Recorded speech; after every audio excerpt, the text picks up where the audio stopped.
राम राम, खमा गणी, नमस्कार साथियों। एक बार फिर आपका द्रोणाचार्य दीक्षा के ऑनलाइन प्लेटफॉर्म पर स्वागत है। हम पढ़ रहे थे, चर्चा कर रहे थे राजस्थान सीएचओ में जो राजस्थान जीके के अलावा इंडिया जीके आ रहा है उसके बारे में। हम वही क्वेश्चन पढ़ रहे हैं जो पिछली 2 क्लासों में पढ़ रहे हैं। कौन से कि जो राजस्थान के एग्जामों में, कर्मचारी बोर्ड के एग्जामों में जो पुराने प्रश्न पूछे गए, और हम आशा कर रहे हैं कि इन क्वेश्चन से आपकी बहुत अच्छी मदद हो जाएगी और जो 45 नंबर है यानी 15 जो क्वेश्चन है उसमें आपको बहुत अच्छी पकड़ बन जाएगी। तो इसी आशा के साथ हम शुरू कर रहे हैं आज का एक नया सेशन। पहला सवाल देखिए, हम सवाल की ओर चल रहे हैं। ठीक है, देखो पहला क्वेश्चन क्या कह रहा है। पहला क्वेश्चन कह रहा है कि भारत के संविधान में निम्नलिखित में से किस निर्देशात्मक सिद्धांत के अनुसार राज्यों को ग्राम पंचायत का संगठन करने और उन्हें स्वशासन इकाई के रूप में कार्य करने को सक्षम बनाता है। यानी ये कह रहा है कि संविधान का कौन सा अनुच्छेद है जहां पर पंचायती राज व्यवस्था को सबसे पहले उल्लेख मिलता है। तो संविधान का भाग संख्या 4 नीति निर्देशक तत्व में अनुच्छेद 40 ये बात करता है कि पंचायतों का गठन। तो इसका आंसर हो जाएगा अनुच्छेद 40। कौन सा? अनुच्छेद 40 इसका हो जाएगा कि पंचायतों का गठन किसमें है? संविधान के भाग संख्या 4 में नीति निर्देश तत्व में। देखो संविधान के 25 भाग है वर्तमान में। मूल संविधान में 22 भाग थे, वर्तमान में लगभग कितने हैं? 25 भाग है। देखो हमें 3 चीज याद रखनी है।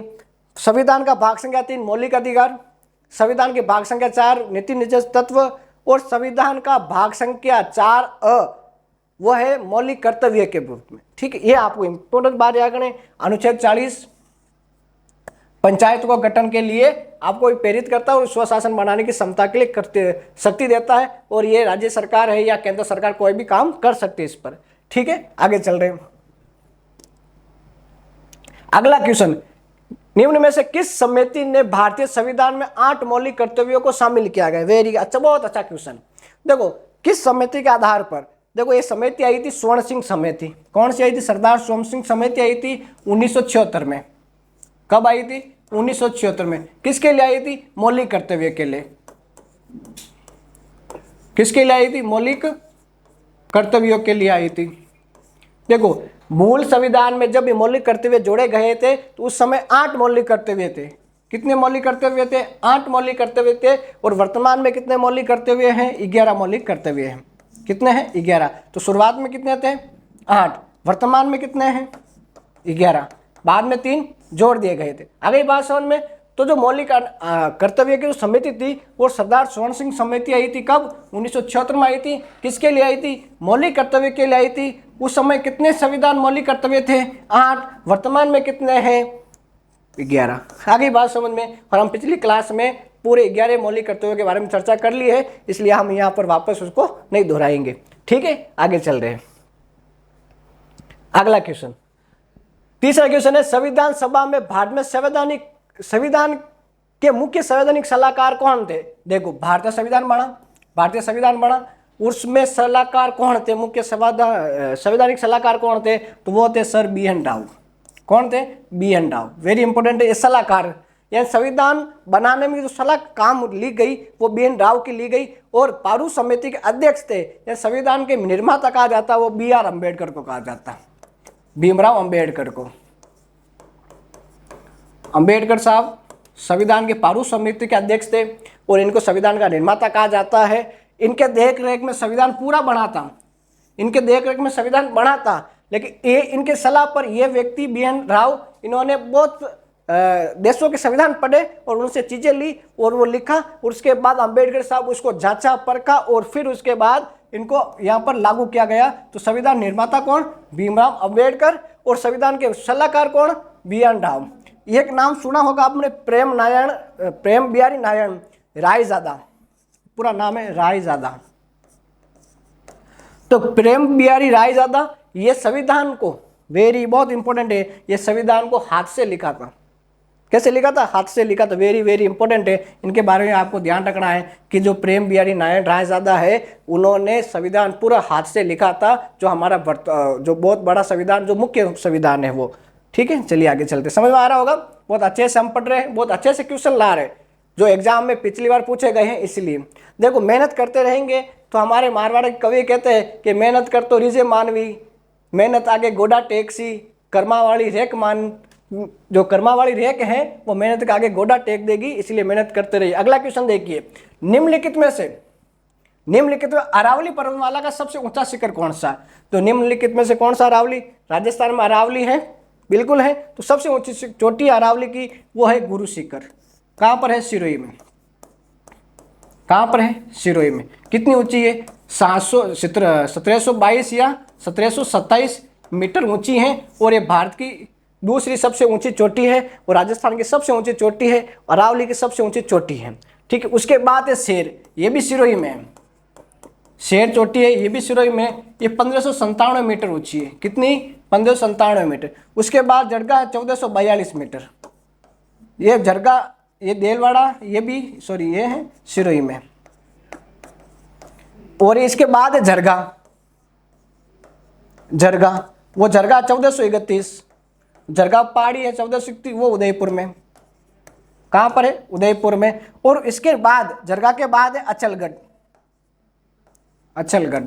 वो है 1380, और वो भी कहां पर है? सिरोही में। देखो इंपॉर्टेंट क्या बात है, ये राजस्थान जो अरावली है सर्वाधिक ऊंची दक्षिणी भाग में यानी सिरोही में है। देखो गुरु शिखर सिरोही में 1722, शेर सिरोही में 1597, देलवाड़ा सिरोही में 1442, और अचलगढ़ भी 1380, ये भी सिरोही में है। और सिर्फ जरगा है वो उदयपुर में 1431। ये अरावली की ऊंचाई है, ये चोटियों के नाम है, और बहुत बार एग्जाम में आ सकता है। और ऋषिकेश ये चोटी है, ये उदयपुर में।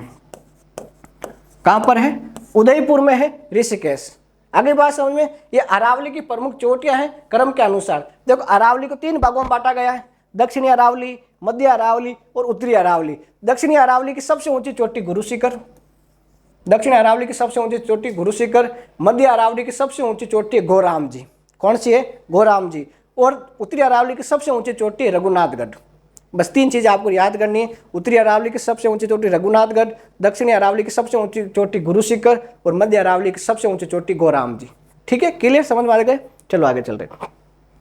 अगला क्वेश्चन, खेतड़ी बंसियाल संरक्षण रिजर्व निम्नलिखित कौन से राजस्थान के कौन से जिले में है?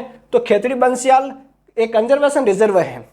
भारत राजस्थान में अभी वर्तमान में 36 कंजर्वेशन रिजर्व हैं। कितने हैं? 36। ठीक है, जहाँ संरक्षण जीव जंतुओं को संरक्षित किया जाता है 36 से वर्तमान में। बंसियाल खेतड़ी कहाँ पर है? ये झुंझुनू, ये इंपॉर्टेंट याद रखना है। कोटा में है, बिल्कुल है, कोटा में उमेदगंज कोटा में कंजर्वेशन रिजर्व है। भीलवाड़ा में, बिल्कुल भीलवाड़ा में हमीरगढ़ है।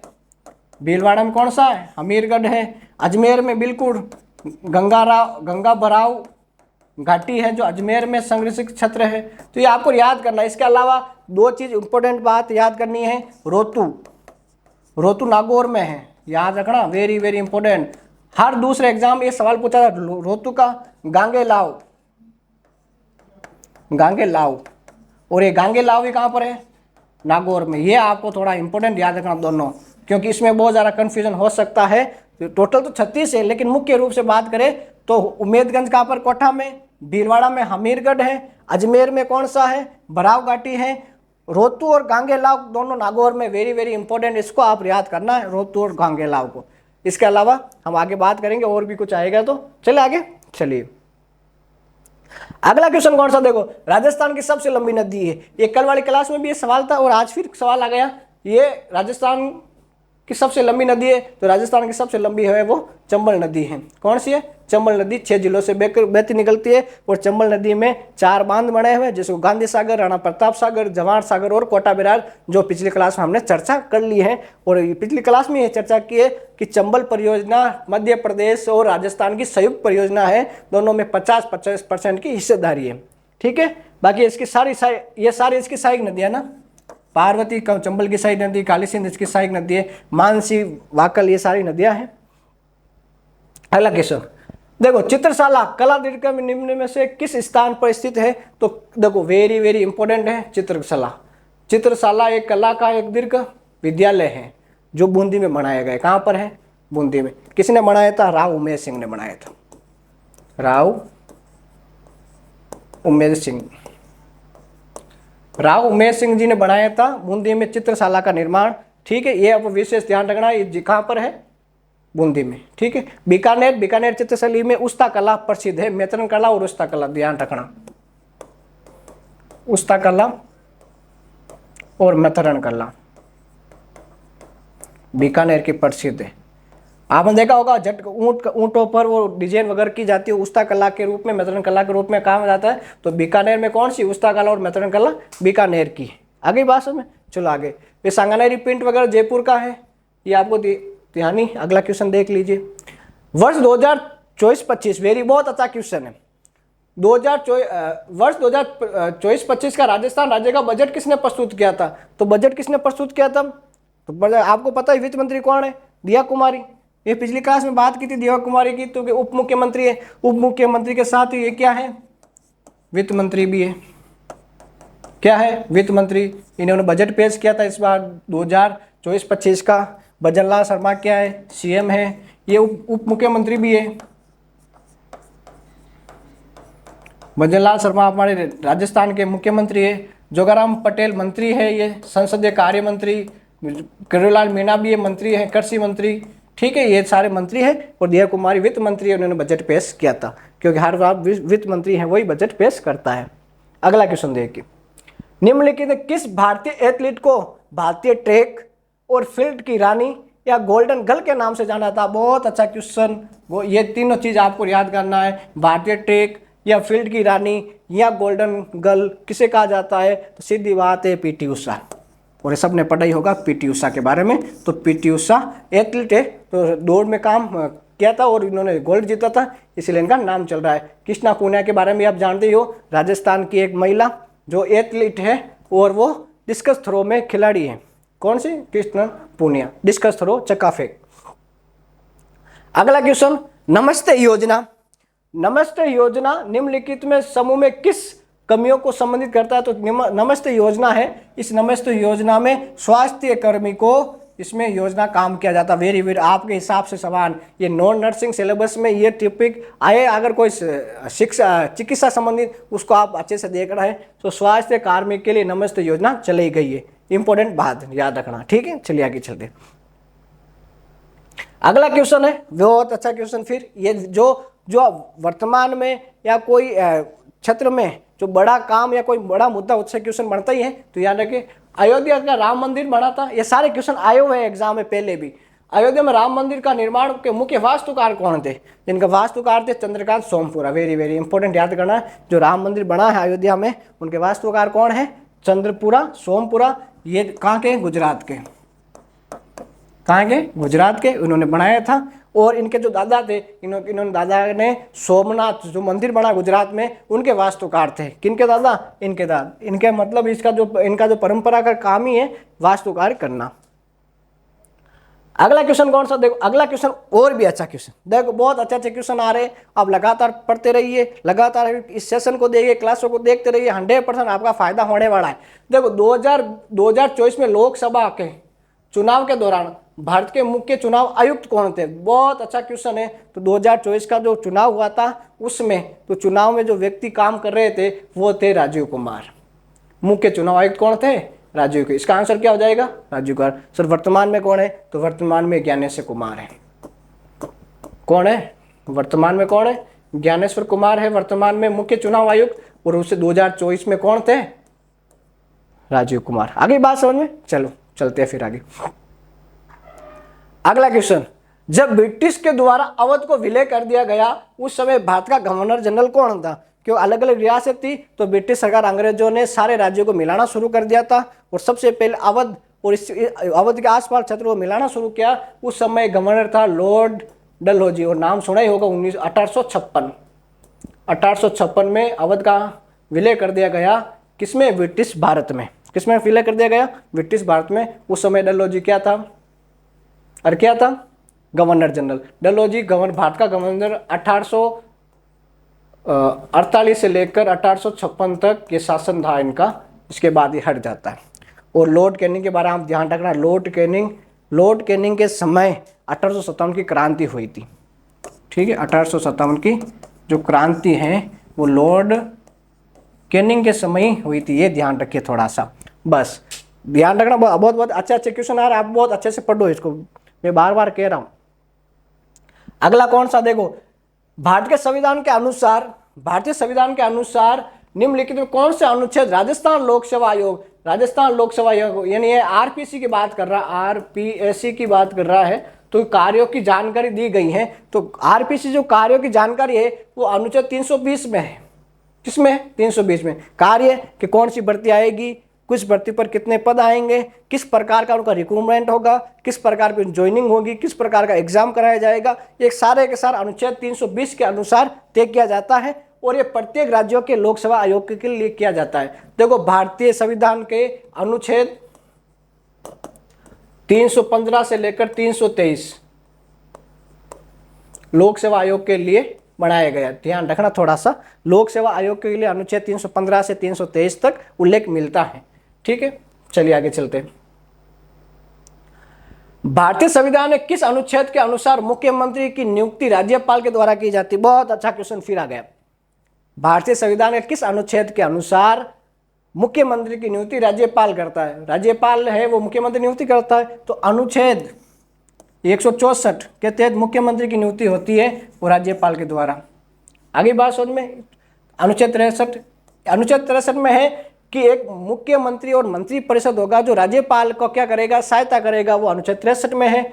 बहुत अच्छा क्वेश्चन है। अनुच्छेद 164वां मुख्यमंत्री की नियुक्ति होती है। और इसके अलावा इससे भी अच्छा है कि महाधिवक्ता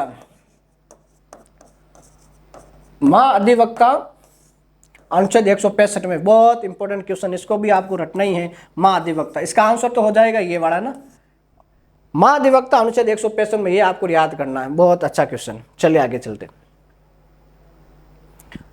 पंचायती राज व्यवस्था स्थापित करने वाला राज्य कौन सा था? तो पंचायती राज स्थापित करने वाले, पहली क्लास का सवाल है हमारा, पंचायती राज व्यवस्था स्थापित करने वाला प्रथम राज्य राजस्थान था। 2 अक्टूबर को बात की थी, 2 अक्टूबर 1959 को बगदरी गांव नागौर में पंडित जवाहरलाल नेहरू ने उद्घाटन किया था और त्रिस्तरीय व्यवस्था को लागू किया था। ठीक है, तो इसका आंसर क्या हो जाएगा? राजस्थान का नागौर क्षेत्र।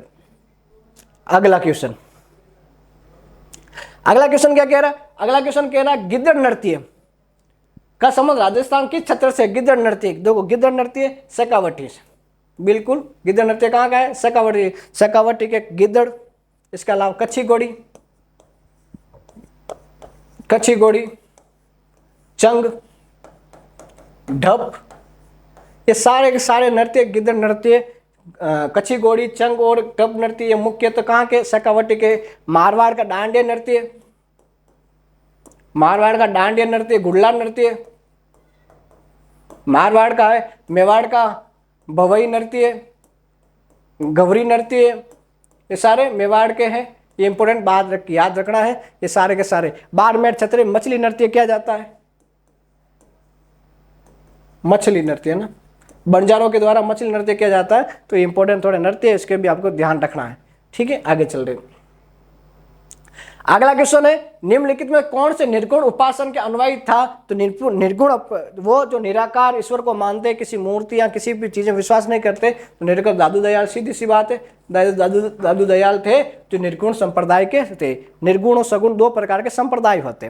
ठीक है, मीराबाई इन दोनों में थी, निर्गुण भी थी और सगुण भी थी। रामचरण जी रामसैनी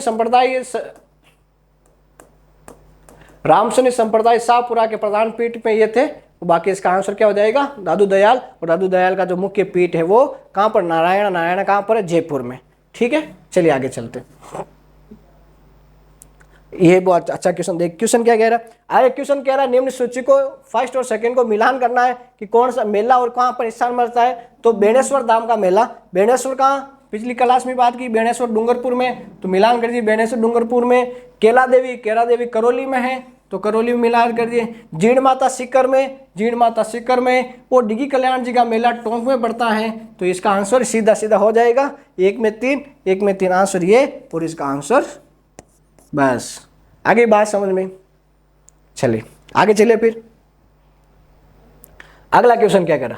बहुत अच्छा क्वेश्चन।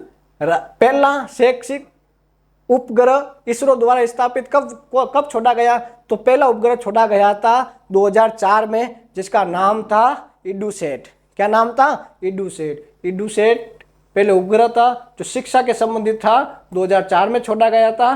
किसके द्वारा? इसरो के द्वारा। इसरो भारतीय स्पेस एजेंसी है जिसका मुख्यालय कहां पर है? बेंगलुरु में। कहां पर है? बेंगलुरु। ये ध्यान रखना आपको। अगला क्वेश्चन समझ में आ रहा होगा? ठीक है, आप बार बार क्वेश्चन को देख के आपका बहुत बड़ा फायदा हो जाएगा और आपके जो 15 क्वेश्चन है उसमें बहुत लाभ मिल जाएगा इससे। देखो, कौन सी सभ्यता धूलकोट और ताम्रवती नगरी से के नाम से भी प्रसिद्ध है? तो कौन सी सभ्यता धूलकोट या ताम्रवती? धूलकोट सभ्यता या ताम्रवती सभ्यता ये कहते हैं आर्य सभ्यता को। किसको कहते हैं? आर्य सभ्यता। और आर्य सभ्यता कहां पर है? उदयपुर। कहां पर है? उदयपुर में आर्य सभ्यता है, बेडज नदी किनारे पर। किस नदी के किनारे पर? बेडज नदी के किनारे पर। ठीक है, तो धूलकोट, ताम्रवती या आर्य सभ्यता है उदयपुर में, बेडज नदी के पर है। और अक्षय कीर्ति व्यास ने इसका उत्खनन किया था, ये भी बात याद रखनी। अक्षय कीर्ति व्यास, अक्षय कीर्ति व्यास ने इसका उत्खनन किया था। देखो, बालातल सभ्यता, बालातल सभ्यता भी उदयपुर में। चंद्रावती सिरोही में सभ्यता है। और सिंधु सभ्यता आपको पता पाकिस्तान में। सिंधु सभ्यता, हड़प्पा सभ्यता, चुनहुद्र सभ्यता, ये सारे के सारे, मोहनजोदड़ो सभ्यता, ये सारे के सारी सभ्यता कहां पर है? पाकिस्तान में। चंद्रावती राजस्थान के सिरोही में है, बालातल राजस्थान के उदयपुर में है, आर्य सभ्यता उदयपुर में है जो बेडज नदी के किनारे पर। इसका उत्खनन अक्षय कीर्ति व्यास ने किया था। आगे बात समझ में? चलिए अगला क्वेश्चन। अगला क्वेश्चन है, राजस्थान निम्न बांधों में कौन सा बांध चंबल नदी पर नहीं है? देखो, ये भी ध्यान रखना, नहीं है सही है कि ये थोड़ा कौन सा बांध नहीं है। देखो, हमने बात की पिछली क्लास में, गांधी सागर बांध है इस पर, राणा प्रताप साग बांध भी है, कोटा बैराज भी है, रामगढ़ बांध नहीं है। तो ये आंसर क्या हो जाएगा? रामगढ़ बांध ये नहीं है चंबल नदी पर। बस हो जाएगा, सिंपल सा क्वेश्चन था ये तो। अगला क्वेश्चन, हाँ बहुत अच्छा क्वेश्चन। देखो, पश्चिमी राजस्थान में, पश्चिमी राजस्थान जैसलमेर, बाड़मेर, बीकानेर, जोधपुर, फड़ौदी, जालोर, पाली, नागौर, ये वाला सारा किसमें आता है? पश्चिमी राजस्थान में।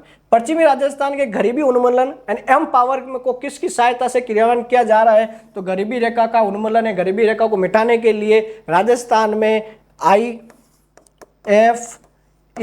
का प्रयोग, यानी international fund of agriculture development, इसका प्रयोग करके राजस्थान में पश्चिमी क्षेत्र में गरीबी उन्मूलन किया जा रहा है। बहुत अच्छा सा क्वेश्चन है, आपको इसको रटना है। ठीक है, चलिए आगे चलते हैं। अगला क्वेश्चन कौन सा?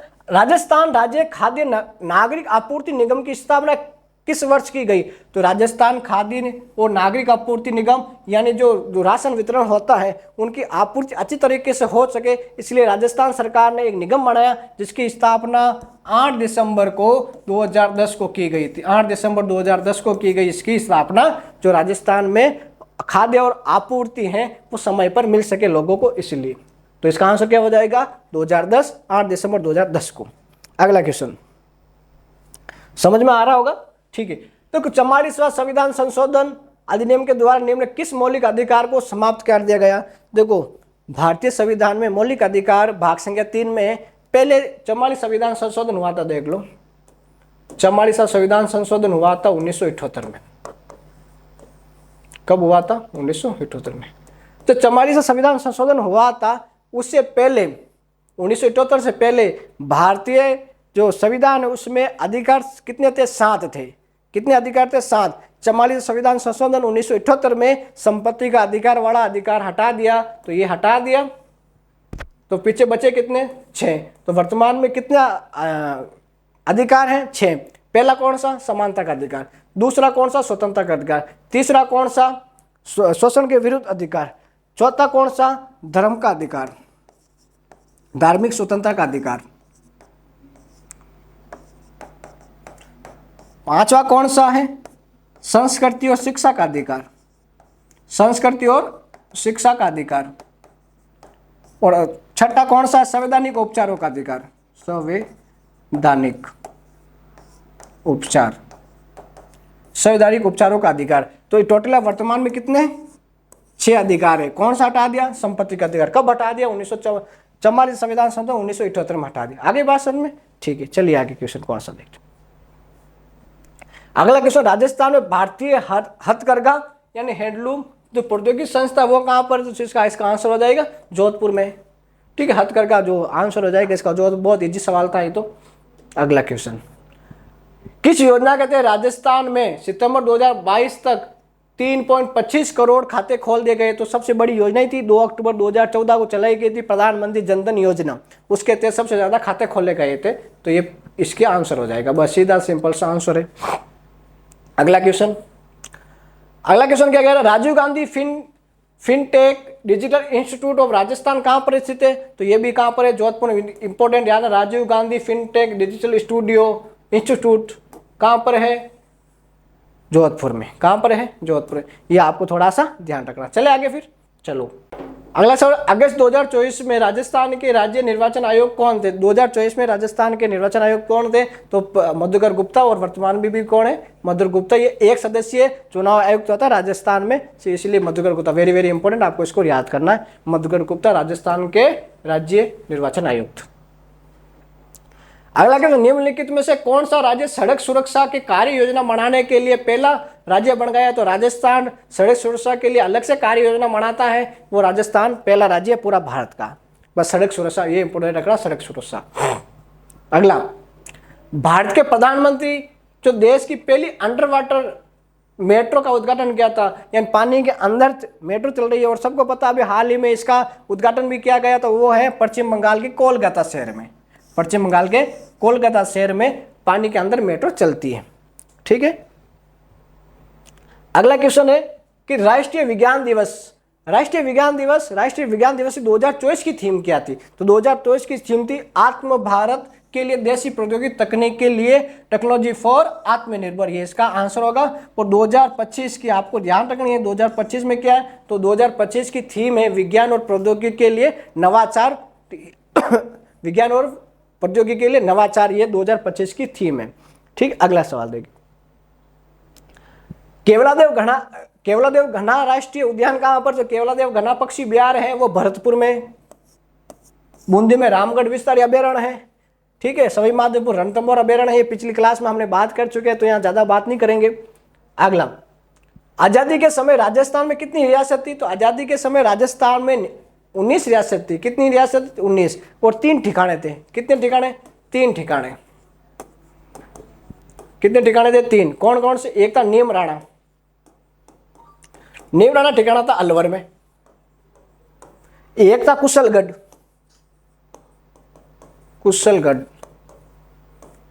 था बांसवाड़ा में। और एक था लावा था टोंक में। ठीक है। 1, 2 और 3 तो ठिकाने और 19 रियासत थी। 3 ठिकाने और 19 रियासत। और एक चीफ कमिश्नर प्रदेश था, वो अजमेर था, जहाँ अंग्रेज सीधे राज करते थे। अजमेर में चीफ कमिश्नर प्रदेश, अंग्रेज सीधे राज करते थे। यहाँ पर ये ठिकाने थे, और एक 19 रियासत थी संविधान जब स्वतंत्र हुआ था भारत। ठीक। अगला क्वेश्चन देखिए, जैसलमेर का प्राचीन नाम क्या था? जैसलमेर का प्राचीन नाम मांड, बिल्कुल कोई डाउट नहीं है। जोधपुर वाले क्षेत्र को मरुस्थल, मारवाड़ को मरु प्रदेश कहते हैं। तो जैसलमेर का प्राचीन नाम तो कौन सा? मांड हो गया। ठीक है, ध्यान रखिएगा।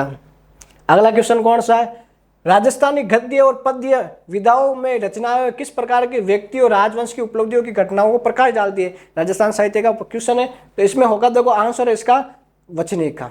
क्या होगा? वचनिका। यानी वचनिका ऐसा होता जहाँ गद्य और पद्य दोनों भाषाओं में किसी व्यक्ति या किसी राजवंश का उपलब्धि की जाती है। प्रकाश किसी राजवंश का व्यक्तिगत रूप से वर्णन किया जा सकता है। विगत पुरानी बातों को संग्रहण किया जाता है। और वैली किसी प्रेम, किसी राजा या किसी राजवंश के प्रेम की बातें वैली में लिखी जाती है। जैसे वैली कृष्ण रुक्मणी पृथ्वीराज राठौड़ की किताब है, अचलदासरी वचनिका एक किताब है, सूरज प्रकाश एक किताब है, और मारवाड़ी पणगति विगत, ये सारी किताबें हैं जो अलग अलग विधाओं के आधार पर लिखी जाती थी।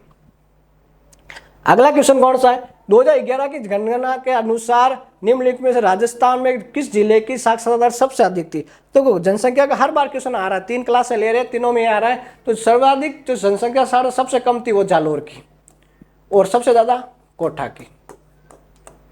किसकी? कोटा की। और ये श्याम के श्याम महिला साक्षरता दर कम, सबसे कम जालोर की और सबसे कम कोटा की। आगे बात, पुरुष साक्षरता सबसे ज्यादा झुंझुनू की और सबसे कम प्रतापगढ़ की है। पिछली क्लास हमने चर्चा कर ली है, तो ज्यादा यहाँ पर चर्चा भी नहीं करेंगे इनके साक्षरता दर पर। अगला क्वेश्चन है, 2 कथन दे रखे हैं, वे बहुत अच्छा क्वेश्चन है ये। काली मिट्टी राजस्थान के कोटा, बूंदी, बाला जालवाड़ में पाई जाती है, बिल्कुल राइट कटन है, लेकिन थोड़ा सा ज्योग्राफिकल ज़्यादा है। काली मिट्टी में नाइट्रोजन की पर्याप्त मात्रा होती है, गलत, नाइट्रोजन नहीं होता है। क्या होता है? कैल्शियम, लेकिन यहाँ लिखा है कैल्शियम की कमी होती, तो कथन दो तो गलत है। नाइट्रोजन सिर्फ जलोढ़ मृदा में होता है, बाकी किसी में जब नाइट्रोजन नहीं होता है, और कैल्शियम ज़्यादातर किस में होता है? काली मिट्टी में, तो यह ज़्यादा होगा, इसलिए गलत हो जाएगा। तो इसका कथन एक सही है, दो गलत है, एक सही है, दो गलत है, 3 नंबर इसका आंसर हो जाएगा। अगला क्वेश्चन देख रही कौन सा है? राजस्थान में पंचायती राज व्यवस्था महिलाओं के लिए कितना आरक्षण दे रखा था? पहले तो 33% था, अब 50% कर दिया। कितना कर दिया है? 50%। तो राजस्थान में पंचायती राज व्यवस्था में 50% हिस्सेदारी महिला की है और 50% ही पुरुषों की। आगे बात समझ में, चलिए आगे चलते।